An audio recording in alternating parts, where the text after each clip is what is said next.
तो दोस्तों आज हम फिर से आपके लिए लेकर आए हैं देश दुनिया की सभी ताजा बड़ी खबरें। फटाफट एक एक कर विस्तार से आज आपको बताएंगे, तो वीडियो को अंत तक जरूर देखें।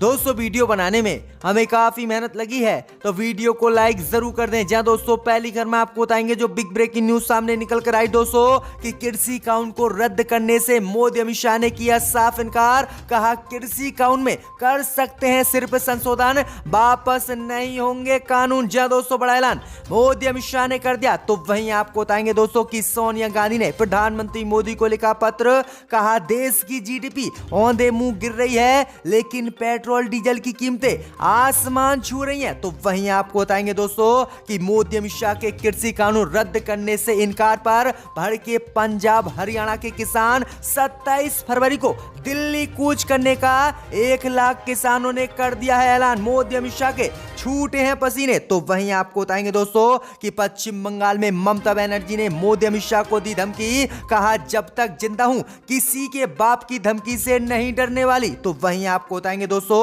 कि पुडुचेरी में कांग्रेस को लगा तगड़ा झटका। बहुमत साबित करने से पहले ही एक और विधायक ने दिया है इस्तीफा। पुडुचेरी में गिर सकती है कांग्रेस सरकार। तो वहीं आपको बताएंगे दोस्तों कि केरल में योगी ने फिर से उठाया लव जिहाद कानून का मुद्दा। कहा हाई कोर्ट के ऐलान के बाद भी केरल सरकार ने क्यों नहीं बनाया लव जिहाद कानून। तो वहीं आपको बताएंगे दोस्तों कि महाराष्ट्र में कुछ दिनों के बाद लग सकता है लॉकडाउन। उद्धव ठाकरे ने किया ऐलान। कहा कोरोना के बड़े मामले तो फिर से लगाऊंगा पूरे महाराष्ट्र में लॉकडाउन। तो सभी खबरों को आपको एक एक कर बताएंगे दोस्तों, वीडियो को लाइक कर दें। इसी बीच पर तो दोस्तों पहली खबर जो बिग ब्रेकिंग न्यूज सामने निकल कर आई दोस्तों कि कृषि कानून को लेकर मोदी सरकार ने किया साफ, कृषि कानून नहीं होंगे वापस। जहां दोस्तों आपको बता दें ये बड़ी खबर सामने निकल कर आई दोस्तों कि केंद्र की मोदी सरकार के 3 नए कृषि कानून के खिलाफ दिल्ली की सीमाओं पर पिछले 3 महीने से किसान आंदोलन कर रहे हैं और केंद्र की मोदी सरकार से तीनों कृषि कानून वापस लेने की मांग कर रहे हैं। इसी आंदोलन के बीच केंद्रीय कृषि मंत्री नरेंद्र सिंह तोमर ने कहा है कि भीड़ एकत्रित करने से कानून नहीं रद्द होंगे। उन्होंने साफ कहा है कि किसान यूनियन बताए कि इन कानूनों में क्या परेशानी है, हम इन कानूनों में संशोधन करने के लिए तैयार हैं, लेकिन हम इन तीनों कानूनों को वापस नहीं लेंगे। वहीं आपको बता दें कि आगे कृषि मंत्री नरेंद्र सिंह तोमर ने कहा है कि हमने 12 दौर की बातचीत की है, लेकिन बातचीत में कोई भी निर्णय नहीं निकला है। अगर किसानों को इसमें कोई आपत्ति है तो किसान हमें बताएं, हम इसमें संशोधन करेंगे, लेकिन इन कानूनों को मोदी सरकार वापस नहीं लेगी, चाहे किसान कितना भी आंदोलन 10 महीने तक चलाएं। तो ये बड़ी अपडेट आई दोस्तों कि भाजपा कृषि कानून को वापस लेने के लिए तैयार नहीं है और कृषि मंत्री नरेंद्र सिंह तोमर ने आज ये बड़ा बयान दिया है, जिससे लगता है कि कृषि कानून मोदी सरकार वापस नहीं लेगी। इसी बीच में तो दोस्तों अगली खबर की ओर तो सोनिया गांधी ने मोदी को लिखा पत्र। कहा देश की जीडीपी औंधे मुंह गिरी, लेकिन पेट्रोल डीजल की कीमतें आसमान पर। जहां दोस्तों आपको बता दें कि कांग्रेस अध्यक्ष सोनिया गांधी ने प्रधानमंत्री नरेंद्र मोदी को पेट्रोल डीजल की बढ़ती कीमतों को लेकर आज पत्र लिखा है। उन्होंने कहा है कि हकीकत यह है कि देश का जीडीपी औंधे मुंह गिरा हुआ है और पेट्रोल डीजल एवं गैस की कीमतें अनियंत्रित होकर आसमान छू रही हैं। विपक्ष मुख्य दल होने के नाते मेरा मोदी अमित शाह से आग्रह है कि आप पेट्रोल डीजल पर एक्साइज ड्यूटी आंशिक रूप से कम करके राजधर्म को निभाते हुए इनकी कीमतें कम करें। कांग्रेस अध्यक्ष ने कहा है कि विडंबना यह है कि आपकी सरकार पेट्रोल और डीजल पर अत्यधिक एक्साइज ड्यूटी लगाने में लगी हुई है, इसीलिए आपकी सरकार में पेट्रोल 33 रुपये महंगा हुआ है और डीजल 32 रुपये महंगा हुआ है। इसलिए मोदी अमित शाह इसे कम करें ताकि 100 रुपये पेट्रोल से कम हो। तो ये बड़ी अपडेट आई दोस्तों कि सोनिया गांधी ने भी अब पेट्रोल डीजल की कीमतों को लेकर मोदी अमित शाह को पत्र लिखा है। इसी बीच में तो दोस्तों अगली खबर की ओर तो कृषि कानून को लेकर मोदी अमित शाह को लगा तगड़ा झटका। 27 फरवरी को पंजाब के किसान दिल्ली बॉर्डर करेंगे कूच, मोदी अमित शाह के घर का करेंगे घेराव। जहां दोस्तों आपको बता दें ये बड़ी खबर सामने निकल कर आई दोस्तों कि कृषि कानून को लेकर मोदी अमित शाह को पंजाब के किसानों से आज फिर से तगड़ा झटका लगा है। दरअसल आपको बता दें कि कृषि कानून के खिलाफ आंदोलन को मजबूती देने के लिए भारतीय किसान यूनियन एकता उगराहा और पंजाब खेत मजदूर यूनियन ने रविवार को बरनाला की अनाज मंडी में किसान मजदूर एकता महारैली की।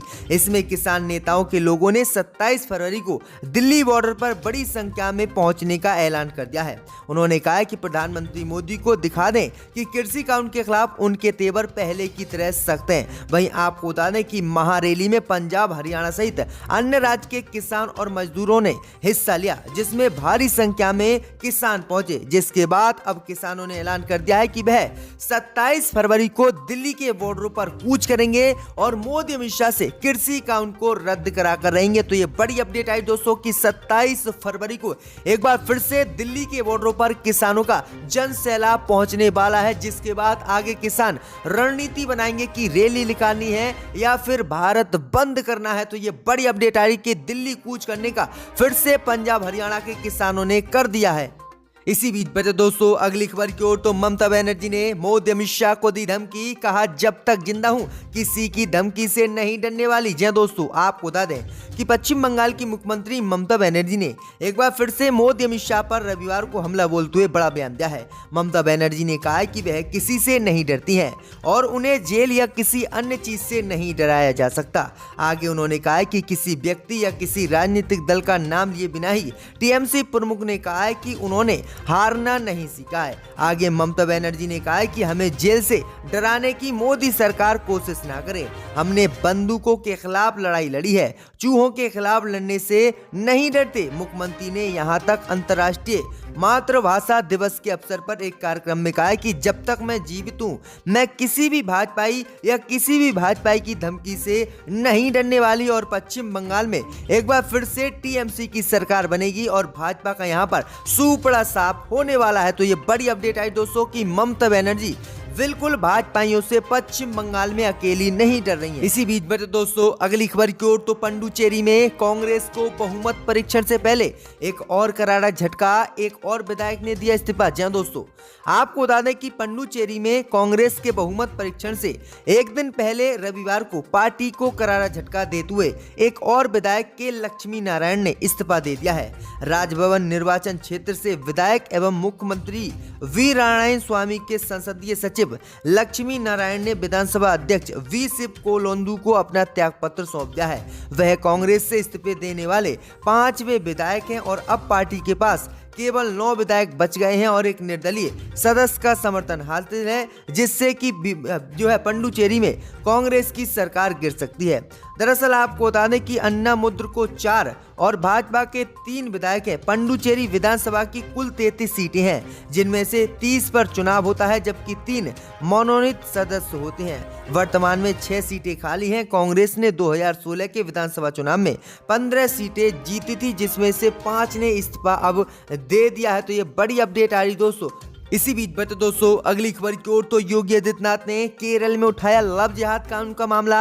कहा केरल में हाई कोर्ट के ऐलान के बाद भी नहीं बना लव जिहाद कानून। जी दोस्तों, आपको बता दें कि उत्तर प्रदेश के मुख्यमंत्री योगी आदित्यनाथ ने केरल में लव जिहाद कानून बनाने की एक बार फिर से मांग कर दी है। दरअसल आपको बता दें कि केरल में लव जिहाद को रोकने के खातिर कथित तौर पर कोई सकारात्मक कदम नहीं उठाने के लिए रविवार को राज्य की वाम मोर्चा सरकार की आलोचना योगी आदित्यनाथ ने की है।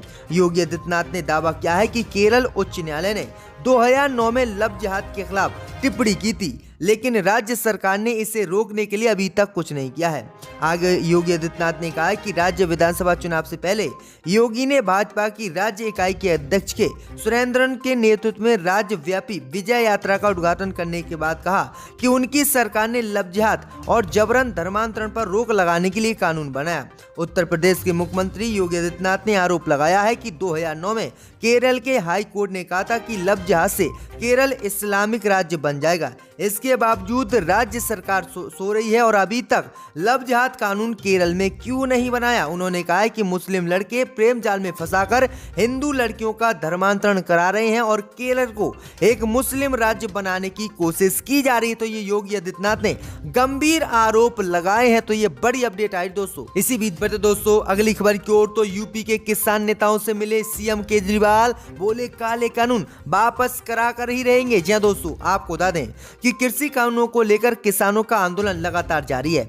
ऐसे में दिल्ली के मुख्यमंत्री अरविंद केजरीवाल ने रविवार को यूपी के कई किसानों से मुलाकात की। उन्होंने कहा कि आज पश्चिमी उत्तर प्रदेश से कई किसान नेता कृषि कानून को लेकर दिल्ली विधानसभा के प्रांगण में चर्चा करने आए थे।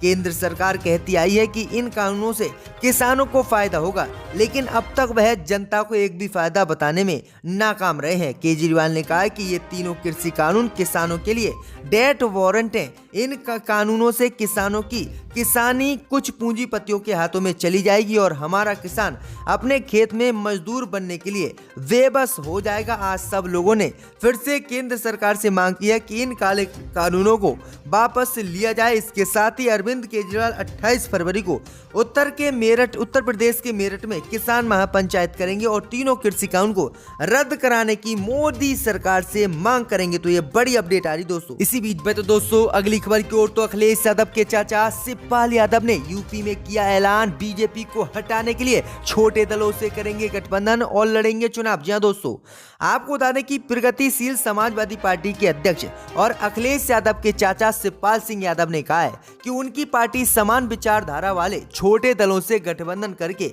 विधानसभा का चुनाव लड़ेगी और भाजपा को सत्ता से हटाएगी।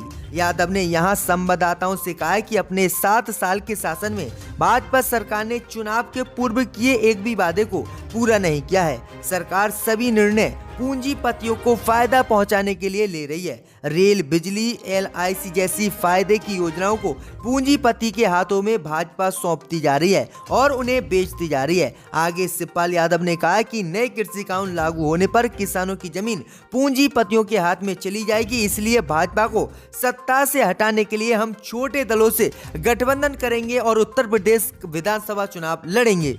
इसी बीच में तो दोस्तों अगली खबर की ओर तो अगले कुछ दिनों में कोरोना के मामले बढ़े तो फिर से महाराष्ट्र में लगेगा लॉकडाउन। उद्धव ठाकरे ने किया ऐलान। क्या दोस्तों, आपको बता दें कि महाराष्ट्र के मुख्यमंत्री उद्धव ठाकरे ने रविवार को घोषणा की है कि कोविड-19 के बढ़ते मामलों के मद्देनजर राज्य में सोमवार से सभी राजनीतिक, धार्मिक और सामाजिक जमावड़े पर रोक होगी। ठाकरे ने टेलीविजन पर अपने संबोधन में ये भी कहा है कि राजनीतिक आंदोलन को अगले कुछ दिनों के लिए अनुमति नहीं दी जाएगी क्योंकि उसमें भीड़ एकत्रित होगी। उन्होंने कहा कि महामारी राज्य में अपना सिर उठा रही है, लेकिन क्या ये एक और लहर है, इसका पता 8 से 15 दिनों में चलेगा। वहीं उद्धव ठाकरे ने कहा है कि हो सकता है कि लॉकडाउन कोविड-19 का समाधान नहीं हो, लेकिन ये वायरस के चक्र को तोड़ने का एकमात्र विकल्प है। मुख्यमंत्री उद्धव ठाकरे ने कहा है कि कोविड-19 उचित व्यवहार आवश्यक है और नियमों का उल्लंघन करने वालों को दंडित किया जाएगा। वहीं ठाकरे ने कहा है कि अगर ऐसे ही कोरोना के मामले बढ़ते रहे तो महाराष्ट्र में फिर से लॉकडाउन लगाना पड़ेगा। तो ये बड़ी अपडेट आई दोस्तों कि महाराष्ट्र एक बार फिर से लॉकडाउन की ओर बढ़ रहा है। इसी बीच में तो दोस्तों अगली खबर की ओर तो संघ प्रमुख मोहन भागवत बोले, भारत में कोई विदेशी नहीं, सब हैं हिंदू पूर्वजों के वंशज। हैं दोस्तों, आपको बता दें ये बड़ी खबर सामने निकल कर आई दोस्तों कि राष्ट्रीय स्वयंसेवक संघ यानी RSS के सर संचालक मोहन भागवत ने आज भी एक विवादित बयान दिया है। उन्होंने फिर से कहा है कि भारत में कोई भी विदेशी नहीं है, सभी हिंदू पूर्वजों के वंशज हैं। आगे उन्होंने कहा है कि शक्तिशाली राष्ट्र दुर्बल राष्ट्र पर शासन करने की कोशिश करते हैं, इसका उदाहरण देने की जरूरत नहीं है। सबको पता है कि भागवत यहाँ कॉन्स्टिट्यूशन क्लब में रविवार को RSS के पूर्व प्रचारक रवि शंकर की ऐतिहासिक काल गणना एक भारतीय विवेचना नामक पुस्तक का विमोचन करने आए थे। इसी दौरान अपने संबोधन में उन्होंने कहा है कि भारत में जो भी रह रहा है वो विदेशी नहीं है और सब हिंदुओं के पूर्वजों के वंशज हैं। तो ये बड़ी अपडेट आ रही दोस्तों। इसी बीच में तो दोस्तों अगली खबर की ओर तो राजभर का राम को लेकर बड़ा बयान, कहा पत्नी के लिए लड़ने वाले राम रावण का है इतिहास मगर सुहेलदेव का नहीं। जी दोस्तों, आपको बता दें कि उत्तर प्रदेश के चंदौली में सुहेलदेव भारतीय समाज पार्टी के राष्ट्रीय अध्यक्ष ओम प्रकाश एक सभा को संबोधित करने आए।